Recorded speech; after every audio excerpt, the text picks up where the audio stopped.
yang saya sampaikan pada kesempatan ini, saya beri tema nikah yang diikat dengan kasih Allah. Sebab hanya oleh ikatan kasih Allah, nikah itu boleh tetap bertahan dan hanya maut yang bisa memisahkan. Seperti kita sudah menyanyikan pujian tadi. Di tengah-tengah kehancuran nikah di dunia, kita boleh mengucap syukur kepada Tuhan. Sebab nikah kita, buat nikah kita masih boleh berjalan dengan baik. Tidak seperti yang dialami oleh orang-orang yang sudah tidak utuh lagi rumah tangganya. Itu sebabnya kita membutuhkan satu ikatan, yaitu ikatan tali kasih Allah. Dalam 1 Tesalonika 4 ayat yang keempat, sehingga masing-masing kamu tahu memilih istri sendiri di dalam hal yang kudus dan hormat. Dia sudah menjatuhkan pilihannya. Berarti dia sudah praktek ayat ini. Amin. Kita juga yang sudah menikah, kita sudah praktek ini. Namun kita masih membutuhkan suatu bimbingan firman dalam menjalani hidup nikah itu. Jadi tidak cukup hanya pagi hari ini mereka berdua datang di dalam rumah Tuhan, tetapi untuk seterusnya. Ya, Kolose pasal yang ke-3 ayat yang ke-12 sampai ayat yang ke-15 dikatakan, karena itu sebagai orang-orang pilihan Allah yang dikuduskan dan dikasihinya, kenakanlah belas kasihan, kemurahan, kerendahan hati, kelemah lembutan, kesabaran. Sabarlah kamu seorang terhadap yang lain, dan ampunilah seorang akan yang lain. Apabila yang seorang menaruh dendam atau sakit hati terhadap yang lain, sama seperti Tuhan telah mengampuni kamu, kamu perbuat jugalah demikian. Dan di atas semuanya itu, kenakanlah kasih sebagai pengikat yang mempersatukan dan menyempurnakan. Hendaklah damai sejahtera Kristus memerintah dalam hatimu, karena untuk itulah kamu telah dipanggil menjadi satu tubuh, dan bersyukurlah. Kenakanlah kasih sebagai pengikat yang mempersatukan. Ini tema nikah yang diikat dengan kasih Allah. Memiliki belas kasihan, kemurahan, kerendahan hati, kelemah lembutan, kesabaran, memiliki jiwa yang suka mengampuni. Nikah yang diikat dengan kasih Allah, nikah yang berada di dalam tanda pengudusan dan penghormatan, seperti dalam 1 Tesalonika 4 ayat 4 tadi kita sudah baca, pasti memiliki belas kasihan. Suami memiliki belas kasihan, istri memiliki belas kasihan, kemurahan, kerendahan hati, kelemah lembutan, kesabaran, dan pengampunan. Kita lihat pelajaran di sini. Pengikat yang tidak dapat terbuka jika kita mau tunduk kepada Allah, yaitu tali kasih Allah. Ada orang berkata, oh saya sudah berikan surat cerai kepada suami saya sudah berikan surat cerai kepada istri saya.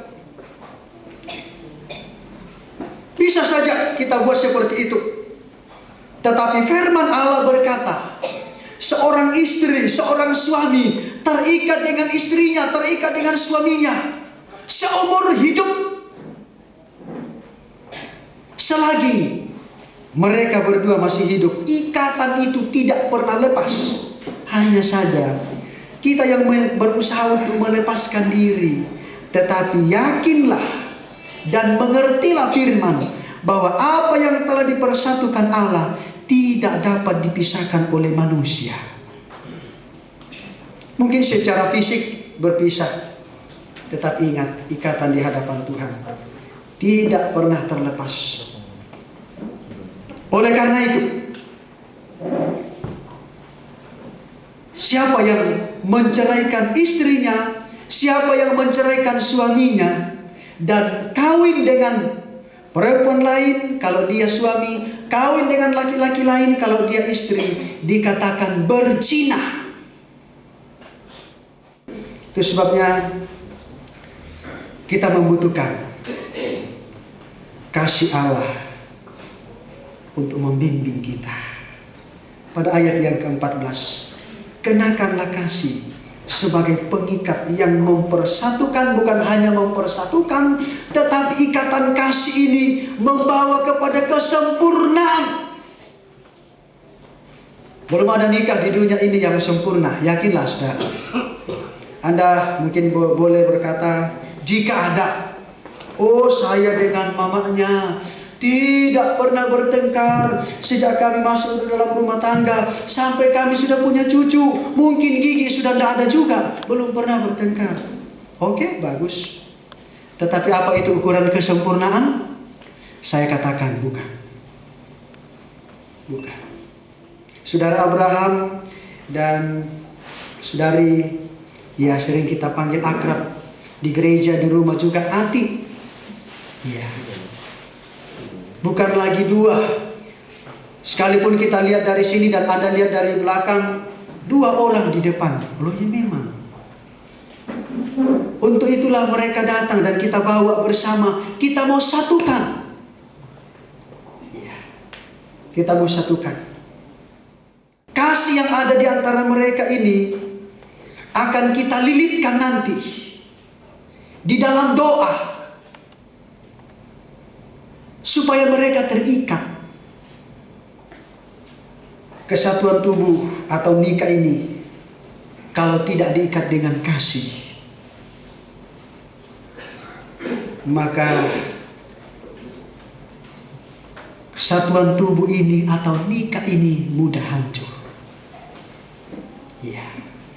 Saya sudah sampaikan kepada mereka satu contoh. Saya katakan, saya banyak mendengar orang berkata, apalagi kalau sudah ada problem dalam nikah rumah tangga, berkata, kalau saya tahu dulu kau begini. Kalau memang kita sudah tahu awalnya seperti itu, saya rasa nikah kita tidak akan pernah ada pertengkaran, betul? Iya. Tapi karena memang Alkitab berkata nikah ini merupakan suatu rahasia. Nanti saya bacakan ayatnya. Nikah ini rahasia. Dalam Efesus pasal yang ke-5 ayat 30 dan 31. Hubungan nikah itu rahasia. Atau saya tanya kepada saudara Abraham, saudara Abraham, apa saudara sudah tahu bahwa kau berumah tangga, menikahi saudari Ati, Tuhan mau kasih kau berapa anak? Iya, belum tahu toh. Walaupun seringkali kita berangan-angan, saya ingin punya anak, tidak usah banyak-banyak, cukup 9 saja. KB, saya mau bikin istri saya KB, jadi anak kami tidak usah banyak-banyak, 9 sudah cukup. 9 anak cukup. KB keluarga besar. Iya. Kami 8 orang, cuma 8 orang bersaudara. Sebenarnya kami ada 11 orang. Kami ke-11 sebenarnya, tetapi Tuhan sudah panggil 2 orang kakak saya dan adik saya. Iya. Tetapi kami boleh tetap menikmati kasih Allah. Ya. Nah, seorang istri kalau dia memiliki belas kasihan, kemurahan, kerendahan hati, kelemah lembutan, kesabaran, dan memiliki hati roh yang suka mengampuni, pasti akan merasakan sesuatu yang lain di dalam hatinya. Jika ada sesuatu yang tidak diperdamaikan, baik kepada Tuhan maupun kepada suami. Demikian pula suami kalau memiliki perkara-perkara ini, dia juga pasti merasa tidak nyaman, tidak sejahtera kalau ada sesuatu istri.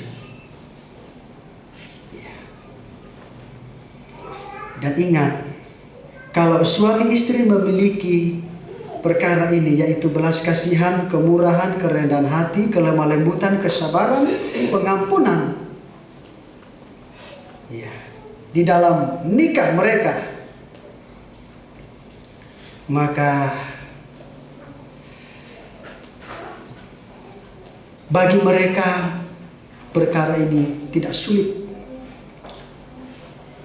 Istri tidak sulit tunduk kepada suami, suami tidak sulit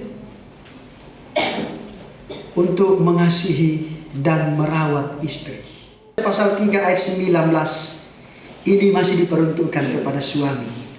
Hai suami-suami, kasihilah istrimu sendiri dan janganlah berlaku kasar terhadap dia. Nah, ini selain kita dituntut hidup bijaksana, juga jangan kasar. Saya bersyukur kepada Tuhan, walaupun nikah saya belum juga bisa dikategorikan seumur jagung, tetapi kemurahan Tuhan sudah karuniai kami seorang putri dan akan lahir lagi, ya, beberapa bulan lagi ke depan. Tuhan jadi saksi, saya belum pernah melayangkan tangan ini kepada istri saya, dan istri saya jadi saksi ada di belakang oleh kemurahan Tuhan. Dan saya berdoa jangan sampai lah, jangan. Tapi mau jujur, kalau suami-suami mau jujur, saya duluan jujur. Kalau bicara kasar mungkin pernah, jujur saja pernah. Apalagi kalau kita menghadapi sesuatu yang membebani pikiran kita, kemudian ada sesuatu yang kita ungkapkan kepada istri, kemudian ya kadang kurang cepat ditanggapi atau kurang dimengerti dan bertanya lagi, kita kasar. Betul? Suami-suami betul? Betul? Pada kita. Iya. Kalau kita jujur mengaku, Tuhan setia mengampuni. Dan ini tidak bisa disangkali sebagai manusia. Manusia biasa, saya manusia biasa. Jangan lihat, wah hamba Tuhan itu, hamba Tuhan itu manusia. Bukan malaikat, malaikat saja bisa jatuh, apalagi manusia. Karena itu, perhatikan. Ya, jangan berlaku kasar. Iya. Kasar. Ya, barangkali apalagi kita orang Toraja. Iya, sudah lihat bawa Alkitab, sudah pakai jas, pakai dasi, sudah gagak. Ketemu sama seorang, "Mbak lambe, buta kama tamu, di ruang lo kama gereja mau pembalangon." Buta kama tamu, kau sudah lihat saya bawa Alkitab, kau tanya-tanya lagi. Kadangkala kita ini, iya, contoh yang namanya kasar. Sudah tahu, sudah terbungkuk-bungkuk pulang dari kebun pikul kelapa. Wah kalau aku bibambe, muti roba kamu, bakasan kebun kalau kumba. Iya, ini.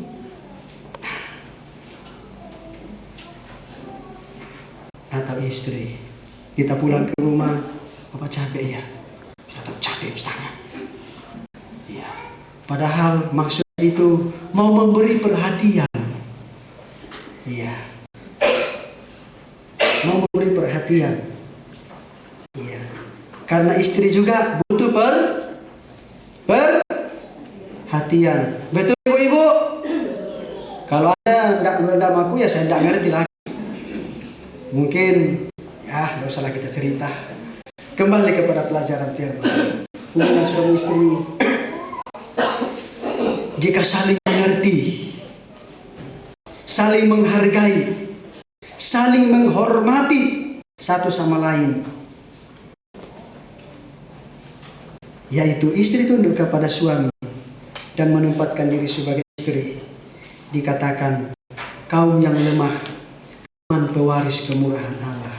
Dan suami hidup bijaksana dengan istri. Saya percaya nikah ini akan berbahagia. Dan kasih Allah akan selalu tercurah di dalam nikah tersebut. Sehingga nikah ini menjadi berkat. Kemarin selesai kebaktian saya ketemukan kedua orang tua dari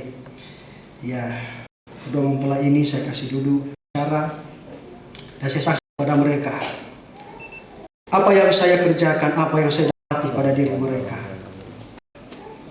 Nah, ini yang saya kerjakan. Kalau mereka mau menikah, saya kasih duduk, saya tatar berdua, baru itu saya panggil satu persatu, saya tanya segala titik dengan tanya. Dan puji Tuhan, saudara Abraham kata saya suci, hubungan kami suci, saya dengan orang lain suci. Dan orang tuanya berkata, saya saksinya Pak Pendeta. Saya bilang, saya tidak meragukan. Doaku kepada Tuhan supaya nikah kalian menjadi berkat. Menjadi berkat kepada orang tua, menjadi berkat kepada semua orang di mana kalian nanti tinggal. Jadilah berkat kepada tetangga kiri kanan muka belakang. Kalau ada tetangga atas bawah, jadi berkat juga kepada mereka. Yang menjadi berkat, nikah yang memiliki perkataan yang tepat dan benar. Bukan nikah yang kata-katanya tidak dapat dipegang. Kasihilah istrimu seperti dirimu sendiri. Dan istri hendaklah menghormati suaminya sendiri.